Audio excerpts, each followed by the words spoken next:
नमस्ते, मेरा नाम डॉक्टर आदित्य व्यास है। मैं सनफ्लावर हॉस्पिटल में एक फिजिशियन हूँ। आज अल्जाइमर्स डे है, तो हम अल्जाइमर्स डिजीज़ के बारे में थोड़ी बात करेंगे।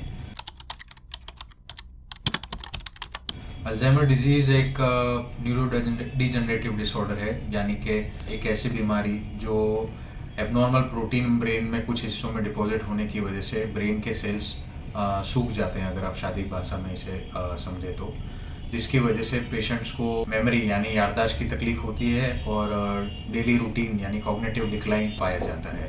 करीबन पूरी दुनिया में 55 लाख से 1 करोड़ लोगों को डिमेंशिया की तकलीफ है, जिसमें से 60 से 70% लोगों को अल्जाइमर्स है। तो इट इज़ मतलब ये काफ़ी कॉमन कॉज है मेमोरी लॉस का, और इसको जल्दी पकड़ना थोड़ा बेनिफिशियल हो सकता है। अब इसके रिस्क फैक्टर्स के बारे में अगर बात करें, यानी किन लोगों को ये हो सकता है, मतलब चांस ज़्यादा रहता है होने का, तो मोस्टली ये वृद्ध व्यक्ति यानी ओल्ड एज में पाया जाता है। 65 साल से ऊपर के लोगों में ज़्यादातर पाया जाता है। हर 5 साल बढ़ने पे इसका रिस्क 5% और बढ़ जाता है। और अगर आपकी उम्र 85 साल से ऊपर है तो इसका रिस्क करीबन 30% कम हो जाता है। कुछ ऐसी बीमारियां हैं जिनमें ये 10-20 साल पहले भी आ सकता है, जैसे किसी की फैमिली हिस्ट्री हो, अगर आपके परिवार में पहले किसी को अल्जाइमर्स था, या कुछ जेनेटिक डिफेक्ट्स हो, उसमें ये 10-20 साल पहले आ सकती है बीमारी। दूसरे जो रिस्क फैक्टर्स, एक तो पहला हो गया एज, दूसरी फैमिली हिस्ट्री है। अगर आपके परिवार में किसी को पहले अल्जाइमर्स हुआ था तो आपको थोड़ा सा नॉर्मल लोगों से रिस्क ज़्यादा रहता है अल्जाइमर्स होने का। तीसरा रिस्क फैक्टर जो है वो है हेड इंजरी। बहुत अनकॉमन चीज़ है, पर रिपीटेड हेड इंजरी भी एक रिस्क फैक्टर पाया गया है अल्जाइमर्स के लिए। चौथा, अगर हम बात करें तो अगर आपको ब्लड प्रेशर, डायबिटीज़ वगैरह है, तो अगर वो कंट्रोल में नहीं है तो वो भी एक फैक्टर प्ले करते हैं अल्जाइमर्स का डेवलप होने में।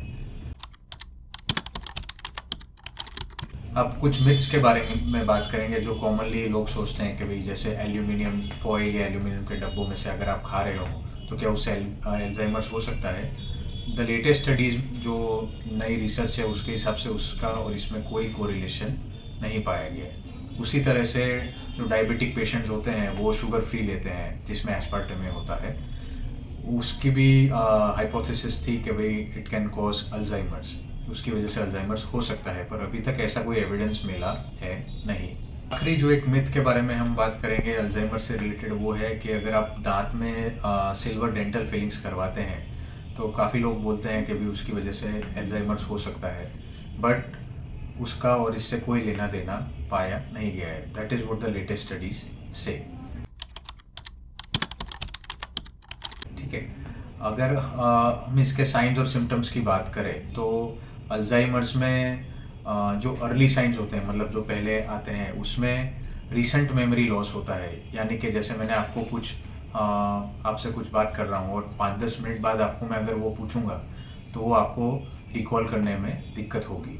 जो पुरानी मेमोरी है, यानी आप कब पैदा हुए थे, कौन से स्कूल में पढ़े थे, पुराने लोगों से जो आप मिले हैं, या फिर एकदम इमीडिएट मेमोरी, जैसे अभी मैंने आपको बोला कि रिपीट नंबर 9 और तुरंत आपने बोल दिया, वो मेमोरी का जो हिस्सा है वो काफ़ी लेट तक इंटैक्ट रहता है और वो एंड में जाके डिटेरियोरेट होता है। But most commonly early signs में इमीडिएट रिसेंट मेमोरी इम्पेयर होती है।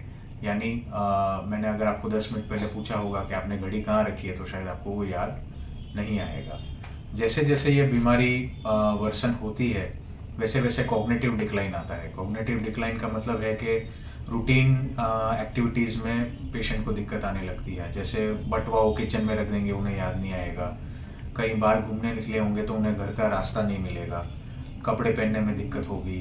खाना खुद से खा नहीं पाएंगे, जैसे उनको कहना होगा कि बेड, पर वो बोलेंगे टेबल। दूसरी जो प्रॉब्लम ये पेशेंट्स में पाई जाती है कि वो एक चीज़ बार बार रिपीट करते रहेंगे, या फिर जैसे कभी उन्होंने अपॉइंटमेंट लिया होगा या कुछ इवेंट में जाना होगा तो उन्हें याद नहीं आएगा। दूसरे जो प्रॉब्लम्स है जैसे मल्टीटास्किंग, एक साथ काफ़ी सारी चीज़ें करना, वो भी काफ़ी परेशानी ये पेशेंट्स में आती है।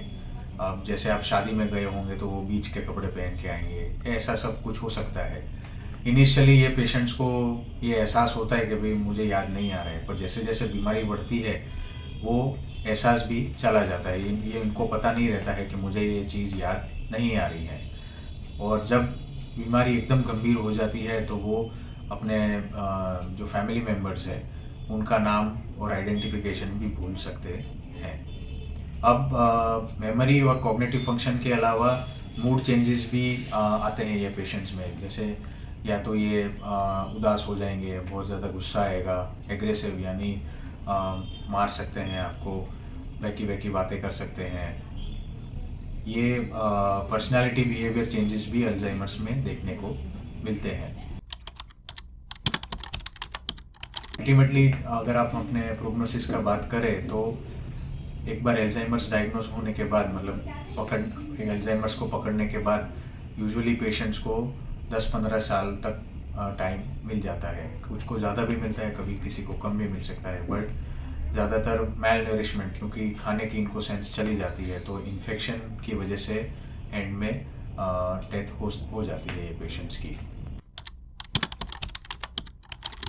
अब ट्रीटमेंट के बारे में अगर बात करें अल्जाइमर्स का, तो इसका कोई जड़ से इलाज नहीं है, बट कुछ दवाइयाँ हैं जिससे हम इसका प्रोग्रेस या कितनी तेज़ी से ये बढ़ रहा है इसको हम धीरे कर सकते हैं। कुछ नई मेडिकेशंस हैं जो बाहर के देशों में अवेलेबल है, जो काफ़ी कॉस्टली रहती हैं, पर अगर उन्हें हम जल्दी शुरू करें तो इसका जो बीमारी की बढ़ने की स्पीड है उसे हम धीरे कर सकते हैं। डायग्नोस का बात करें कि इसको कैसे पकड़ा जा सकता है, तो अगर कोई मरीज को लगातार या निरंतर ऐसे भूलने की आदत हो रही हो तो तुरंत अपने डॉक्टर से जाके मिलिए और वही इसे पकड़ सकते हैं। इसका कोई लैब टेस्ट ऐसे नहीं है, इसे क्लिनिकली ही जज किया जा सकता है और साथ में इमेजिंग का हम उपयोग करते हैं, जैसे MRI है, पेट स्कैन है, CT है। इससे ये यूज़ करके हम इसका निदान कर सकते हैं। अगर हम बात करें कि इसे डायग्नोस करना ज़रूरी क्यों है कि भाई इसका कोई इलाज नहीं है, तो वो इसलिए क्योंकि काफ़ी बीमारी जो ऐसी हैं जो रिवर्सिबल डिमेंशिया करती हैं, जैसे थायराइड हो गया, B12 डेफिशिएंसी हो गई, आपको सिर में थोड़ी सी चोट आई है या फिर आप डिप्रेशन में हो, तो वो सारी बीमारी ऐसी हैं जिसमें मेमोरी लॉस थोड़ा सा देखने को मिलता है, पर वो टेम्परेरी होता है। तो अगर वो है तो उसका इलाज कर सकते हैं, इसीलिए इसका डायग्नोस करना ज़रूरी है।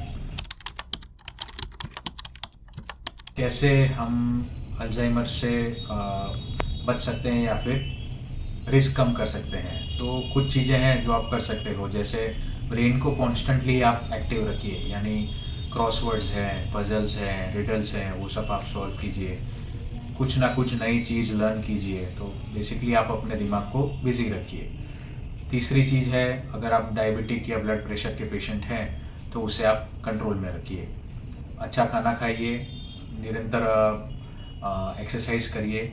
ये सब फैक्टर्स ब्रेन एजिंग थोड़ा डिले करते हैं, तो उससे आपका अल्जाइमर्स होने का खतरा कम हो सकता है। और दो चीज़ जो आप कर सकते हो जो अल्जाइमर्स के रिस्क को कम कर सकता है, वो है कि एटलीस्ट दिन की 7 या 8 घंटे की आप नींद लीजिए। एंड अगर आप बीड़ी सिगरेट वगैरह पीते हैं तो उसे तुरंत बंद कीजिए।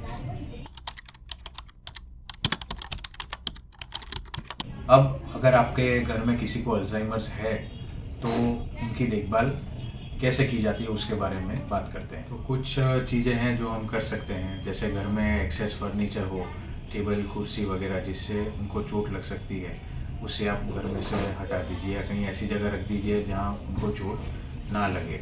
घर में अगर चाबी है, वॉलेट, फ़ोन, उनको एक ही जगह रखने की आदत डालिए ताकि वो भूल ना जाए।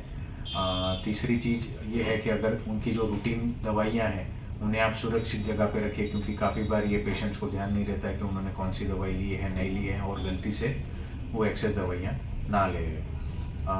घर में अगर मिरर्स हैं यानी कांच बहुत ज़्यादा लगे हैं तो कभी ये पेशेंट्स कंफ्यूज हो जाते हैं या डर जाते हैं, तो मिरर्स को जितना हो सके आप नॉर्मल रूम में मत रखिए, बाथरूम वगैरह में जो है वो चल जाता है। चौथी चीज़ ये है कि आप दरवाजे खिड़की पे सेंसर्स रख सकते हैं, क्योंकि काफ़ी बार ये पेशेंट्स बाहर निकल जाए तो उन्हें घर का रास्ता नहीं मिलता या कहाँ चले गए पता नहीं चले, तो एटलीस्ट एक अलर्ट सिस्टम आपको ध्यान में रहेगा। ये पेशेंट्स को ड्रेसिंग और खाने की दिक्कत रहती है, तो उसके लिए एक इनका सेपरेट केयर टेकर रखना पड़ता है।